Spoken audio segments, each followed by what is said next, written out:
And we can even make it better over there. We do have the capability. It doesn't have to be a single camera in the back of the room.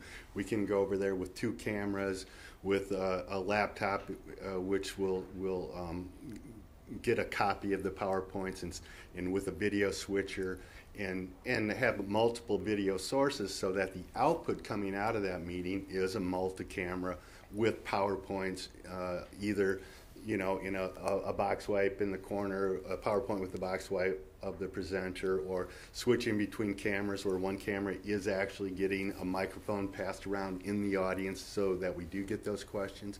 The key for us is plan. Let's plan your event so that it's going to translate properly onto the web. And there are ways we can help you do that. And these rooms are the best way. Come to us. And if it's, if you are bringing in a speaker from out of state for a specific conference, obviously you're probably not going to be able to bring them into this room. You've got people signed up to be over in Big Ten A, B, or C or something over there, and that's where that's going to have to originate. But if it's your speaker is a guest lecturer from a different department on campus, and you want this on the web, well, why don't you come over here and do it, and we'll do it right. And we can take, we can make that more palatable. Or if, better yet, if another way to look at it is if you're doing a 3-hour seminar in Kellogg Center, but it's the person who's giving it is readily available, bring them over here and let's get that 3-hour presentation down to the 1 hour, using the materials he has and the information he has, and do it in a concise, exact manner to put that on the web.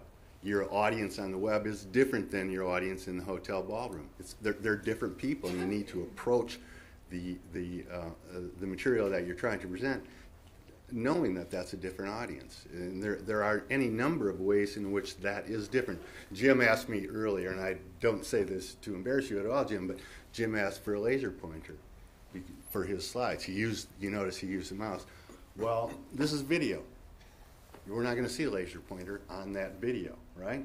We can't use it, so we have to use the mouse, because that's what we're going to capture as video, not a laser pointer. We're not shooting that screen with the camera, so there's no way to see that laser pointer. So you do have to make those kind of concessions to video. I call them concessions, and to me, that's video. You got to do it. It's not a concession. It's just reality. It's a different environment when you're producing for video. What else was I guess that's about all I had to say.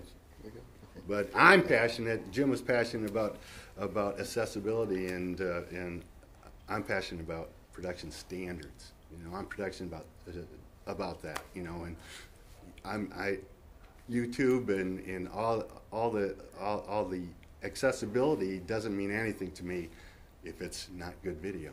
And that's what I'm, having video is not always it's not always good. Just because it's there doesn't mean it's good, and we'd like to work with you and make it good. Okay? Can I have a time check, please? Where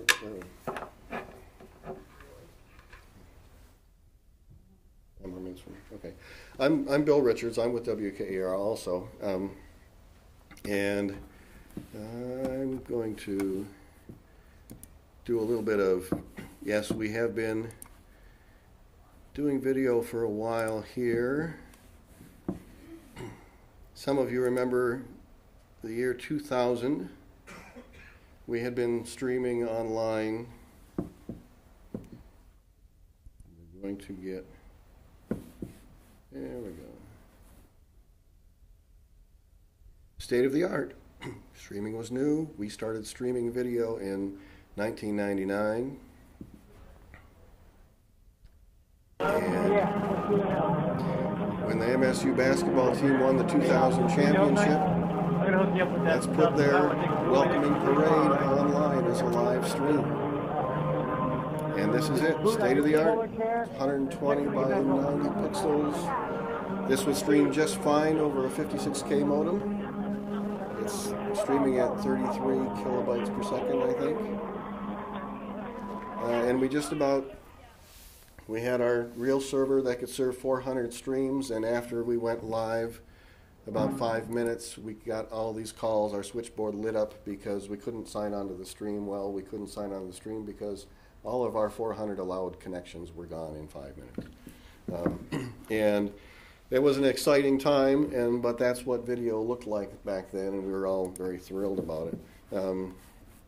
Going forward a little bit, a couple years later, 2003, Off the Record with Tim Skubic, you can go to WKAR right now and you can watch Off the Record episodes from 2003, 2002. This is still postage stamp size, but we kicked up the data rate to 80, from 80 kilobytes. Welcome back. Rick Pluta from Michigan Public Radio, 33. Kathy Barks So now we Hoffman have from the Associated Press, image, and Mark but of course Hornbeck it's from the still Detroit News are here, small. along with me. And, you know, and part of what we're addressing through that, then we get into a period later on, and actually it's about, it was actually about 2007 or so before we actually went bigger. And again, while we're staying small and keeping the data rate, it is to keep the stream accessible to folks. We really didn't go to larger sizes until there was a really significant migration from dial-up. More recently, knowing that it's time for us to start moving forward and players are getting more sophisticated, WKAR started looking at, okay, we've been as early adopters with real media in 1999 and 2000. We got it, we put it in place, and inertia kind of kept it there for a very long time. We've been working for 3 or 4 years now. What really should we be migrating to? What other platform for streaming video? We built a site that was really on the verge of launching, serving QuickTime in an embedded player like this. There are a lot of interface issues to resolve. We got pretty close on a lot of them.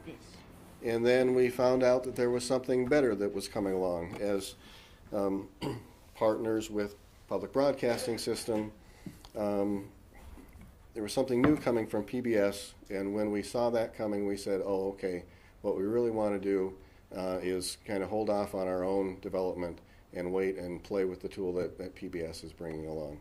And if you haven't seen that yet, this is today, and this is at video.wkar.org. This is our local version of the national PBS video player. It's a Hulu-like experience. It's designed for actually watching full-length video. It's not, you can put shorts there, but this is a place where you can go and you can watch PBS programs, and you can put them full screen. And it's got a pretty sophisticated user interface, and if captions are available, it will present captions. If I pull the cursor away and if I let it sit, this is going to go away. I've plugged this from my laptop into my standard definition TV at home, and people can come in the room and look at it and not realize that we're watching something that's streaming online. It really is a pretty nice product. WKAR has, right now at our website, we have a localized version of it, but we don't have any local content in it. To add our local content in, we need what James referenced. We do need a streaming server of our own that is serving a flash stream, which is not our current standard, to be able to be a player.